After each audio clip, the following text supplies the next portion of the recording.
Hello, hello, hello. How we doing? Good, good. I got a couple of things that kind of wanted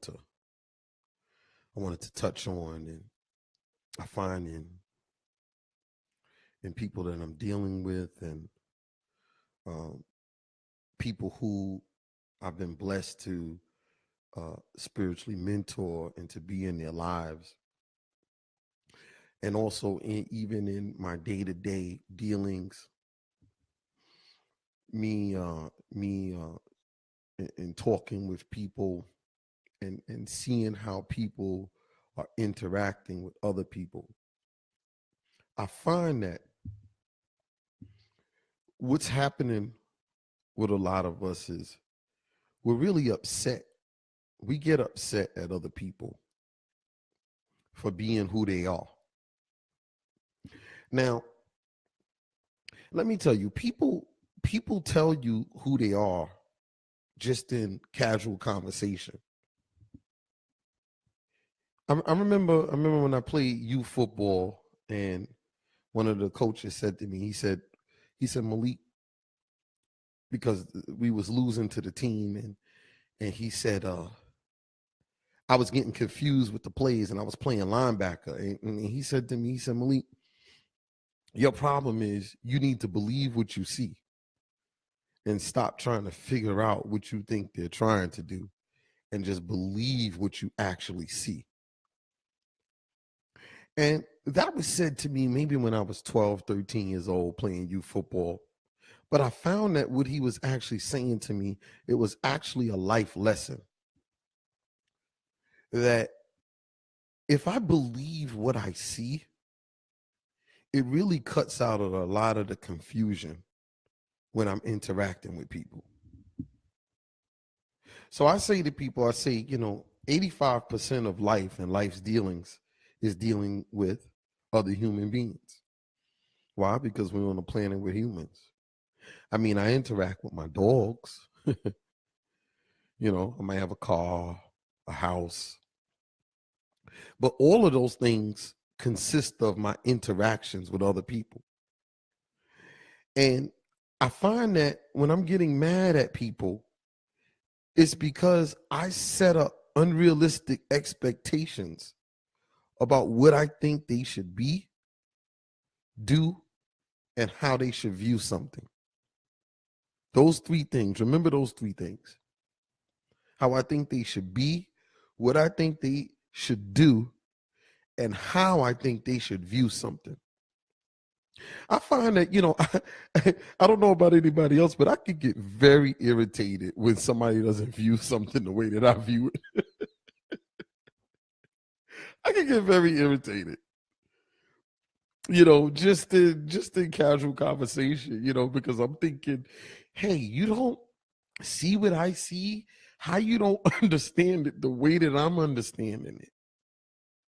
But it took me a long time to grow spiritually, and we talk about being effective in life, and how I interact with people is really, really, really going to affect my social life. Is going to affect my business. It's going to affect my finances, because sociality, business, and financial all deal with human beings. There's no escape from human beings. So I talk about a lot how school is life is school, and every situation and interaction is class. Never take a conversation off. Every conversation is a lesson. And listen to people when they talk to you. Just listen to them. And seriously, and listen to your sister. Listen to your aunt. Listen to your mother. Listen to your cousins. Listen to this coworker that you just met on the job. Listen to that new guy that you're dating, or that new sister that you're dating. Listen to them as they talk. Don't don't not listen. Because when people talk, what comes out of you must be you, because it came out of you. So just listen to them. Just listen to them. And remember that if it comes out of you, it must be you because it came out of you. People, the words that come out of their mouth are a reflection of their spiritual condition. It's a reflection of their beliefs. It's a reflection of their views, and it's a reflection of their values. Everything I'm doing today is going to be in threes. I got it all lined up.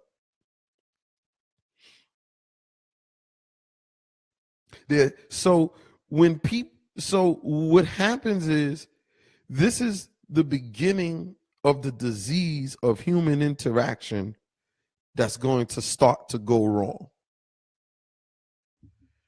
Whether it's somebody I'm dating, whether it's somebody I'm getting to know, whether it's somebody I've thought I've known for years, whether it's somebody who I used to know back in the days, and then we spent some time apart, and now we're coming back together for whatever reason, and I just assume that I know them. Let me tell you something before I get into what I was going to get into. Listen, nobody knows anybody. Nobody knows anybody. You might be familiar with someone, but nobody knows anybody. And that's the problem. Everybody think they know people. And then when people do something contrary to what you thought they were going to do, you get upset. Why? Because you think you know them. Nobody knows nobody, man. That's why, when the parent finds out her son was a serial killer, or the school gets shot up, or the guy's been cheating on you all these years and he got kids outside the marriage, and you shocked because everybody thinks they know people. You know who you need to be knowing? You need to be knowing yourself. And I'm not getting funny right now, and I'm not being preachy. I'm also talking to me. I need to focus on Malik and what makes Malik tick. And you know what I really need to focus on? I need to focus on the conversation that I'm having with you. Listen to people. If you just do me a favor, spend the next year of your life. Say from April 17th, since Brother Malik said it on Conversations with Malik, 2018, April 16th, sorry. I got tax day in my mind. Think about in the tax day, making sure I'm sorry. I've had April 7th. April 16th, 2018 to April 16th of 2019. Try something. Try an experiment. Try this experiment. Try listening to people when they talk to you and believing them when they talk to you. The first thing that's going to eliminate argument. Let me ask everybody a question, and somebody please answer this. When the last time in an argument you've got somebody to see your point of view and they go, "Oh, you're right. I see it your way."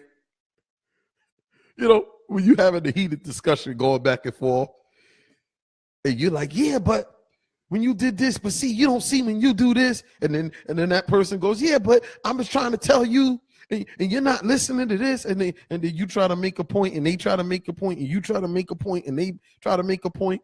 Tell me when the last time somebody said, "Oh, you've won this debate. You're right. I can see." Anybody? When the last time you get somebody to concede in a debate with you or in an argument? Never, right, Tammy? Never. Never. So my question is, why are you so upset at people? Why? Because they're being who they are? So then people should be upset at you for being who you are. It's really nothing personal. People are just being them. Is anybody ever able to tell you what to do? How do you like when people are judging you? How does that feel? It doesn't feel good to be judged. I know I don't like being judged. It makes me feel awkward when somebody's judging me. And I would like to think that I'm somebody that's really open to information, somebody that's open-minded. But when somebody's judging me, it just doesn't feel right. So why are you getting so mad at other people and judging them? They're just being who you are, who they are. Matter of fact, I need to spend that energy. The energy that I'm spending in trying to change people, I need to turn that energy around and spend that time on accepting them for who they are. See, these are the talks that we need to have. So a question is, so the second part of that question to why you so upset at people, the second part of that question is, why do I have a problem accepting people for who they are? And then the third part of that question, because it's really a three-part, and we're going to stick with the triad today. Have I fully accepted me for who I am? See, that's where it gets deep. Because if I could accept myself with all of my character flaws, with all of my, everything that comes with me, all of the baggage, I have to also accept what I've been through. And that takes me a little further back. Have I reconciled everything in my past? All of the things that I've been through? Come on, some of us have been through a lot in life. Some of us have been through traumatic experiences. Some of us have been let down by a lot of people. Some of us have been hurt by women. Some of us have been hurt by men. Some of us have been hurt in business. Some of us have been hurt by our parents. Some of us have been betrayed by our uncle. There's a lot of rape and molestation that has went on with a lot of people. That happens not to be my experience, but I speak to a lot of people who have had that experience. Have I actually gotten over those experiences? Have I gotten over the experience of abandonment if I grew up without my father? Or if I grew up without my mother? Have I gotten over the experience of losing a loved one if someone died at an early age? Have I come to terms with who and what I am on a deep mental, emotional, and spiritual level? Because if I have, then I have actually reached the epitome of acceptance. I have really, really begun to accept me for who and what I am, the good and the bad. And when I can fully accept me for who I am, then I can start accepting other people for who they are. And then at that point, other people's character flaws and defects and all of their shortcomings and with the things that make them uniquely human, which I would like to say perfectly imperfect, those things won't bother me as much. As a result of that, I'm spending less time being mad and upset. I'm taking that energy now that I used to spend and being mad at people. Let me tell you something. Being mad at people could be an addiction. There's been studies. There's actually been studies proving that being upset triggers a certain part of the brain. And that part of the brain lets off endorphins. And there's actually a feeling of euphoria that comes. I don't know if anybody been through it. It gives off a feeling of euphoria. It does. Yeah, when you get mad and upset by people, it gives off a feeling of euphoria. And you know what begins to happen? I can get addicted to it mentally. It becomes a mental addiction. And some of us are addicted to being upset. But what happens is studies also prove that feeling of euphoria that comes from being mad and upset about people, that high it also comes down to a low, and that is the root of depression. And then depression leads to things like being bipolar, because then you don't want to live the life that you're living. So then you try to live a different life. And you try to actually be two people in one. I'm going to do a whole series on it. I really want y'all to tune into Conversations with Malik. I really want you to tune in, because I'm going to do a whole series on this. And I'm just prepping the framework for a lot of the depression that's going on, a lot of these conditions that these pharmaceutical companies, they put labels on them so they can fill you up with drugs. But most of it is spiritual. It's spiritual soul sickness and disease. And it comes from a lack of perception, when I don't want to accept reality for who and what it is. I'm telling you, it's an idea and a concept, and we have skewed perceptions, and we run from reality, and it happens subtly, and then it takes control of your life, and then you start to live a life that, listen, if I'm not accepting you for who and what you are, guess what? I'm also not accepting reality for what it is. I become a runner from reality. So then what else do I start not accepting for what it is? Huh? It gets so deep to the point where you don't even want to accept the weather for what it is. I'm telling you, when you get used to running from reality and you look outside and it's raining, that can disturb and throw off your whole day. Oh, but let something else happen in my life that I don't want to happen. One thing happened and screw up my whole day. And then that day will turn into a week, and that week will turn into a month. Why? Because we have a generation of people, and this is what's happening with this whole social media thing. It allows everyone to be a superstar in their own right. So all of the likes, see, when God told me to do this show and to interview the people that we're doing and to do the content that we're doing, he didn't say, yo, Malik, I want you to do it for likes. I want you to do it for approval. I want you to do it because I want you to save lives, because people need to hear a message. People need to understand what's making them tick and why they view things the way they view it. See, the first part of winning any war, whether it's a war against an army or if it's a war in the mind, the first part of winning any war, I need to be armed about the facts of my enemy.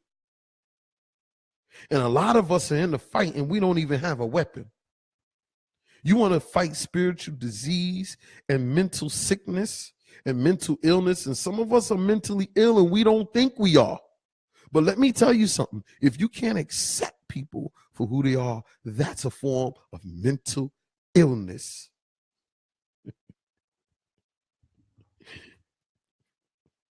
It's mental illness. Oh, yeah. You want to know why?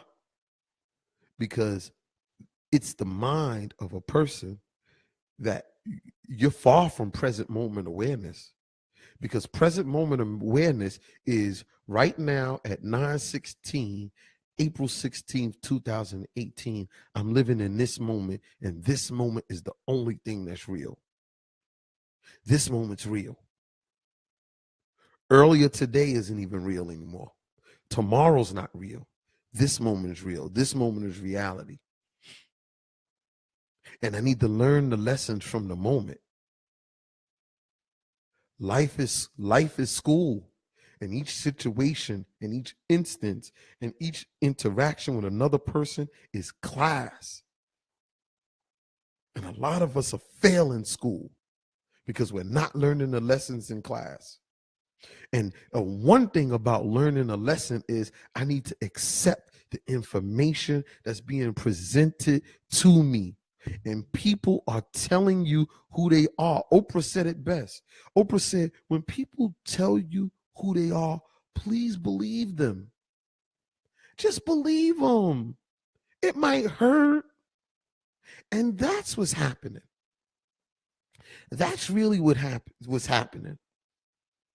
Is that I find myself not wanting to experience the pain of finding out that someone isn't who and what I thought they were. I don't want to experience that pain. So I want to run. I want to run from the reality of this might not be what I thought it was going to be. It could even happen with your children. You ever have dreams and hopes for your kids, and you want your kids to maybe be something or pursue something, and they start no, that's not what I want to do, and we find it hard to accept them for who they are. Or your husband or your wife, you make a plan with somebody. You ever make a plan with somebody? You ever start a business with somebody, and that person turns around and says, I don't think this is for me? Or you ever be in a relationship with somebody and you love them and they break up with you? I don't think I love you no more. Huh?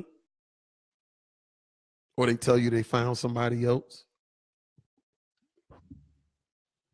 They don't see you the same way they used to see you anymore. That stuff hurts. But what happens is I don't want to embrace the pain. So you want to know how I stay in situations where I'm actually letting go with claw marks? I'm letting go with claw marks because I don't want to accept the reality of what's actually going on. I don't want to accept it. And we need to get to the point, and I'm about to log out of Facebook, and we're going to continue. You got to continue on the website, convoswithmalik.com. But I have to allow myself the experience of accepting reality for what it is.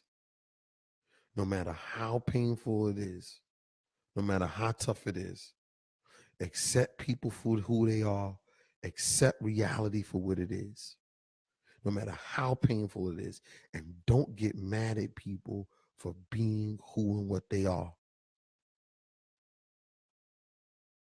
So, in the Lord's Prayer, it talks about, forgive us our trespasses as simultaneously as we forgive those who trespass against us.